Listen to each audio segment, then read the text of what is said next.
Hi, we're at the Linda Blair World Heart Foundation, and we're celebrating the freedom of America.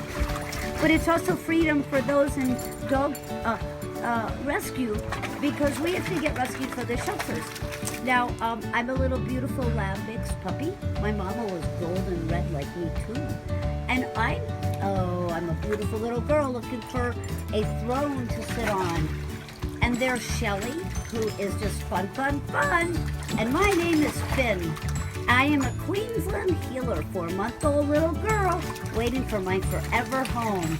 And then we've got more lab mix puppies, but we need donations. We need your help to help those out of the shelters and to give them water and ice and toys and all the things they need.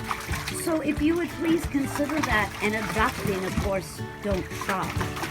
We would love you even more, and then we will send you more video updates. But again, please consider, my name is Preston, and I was just recently returned because my family lost their house and begged me to go back home. So I'm dog friendly and fabulous.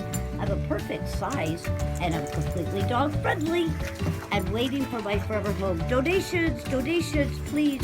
Freedom for America and freedom for all the animals in the shelters and in need. Thanks a lot. Remember, no fireworks. Be careful. Scares the doggies. Okay, bye.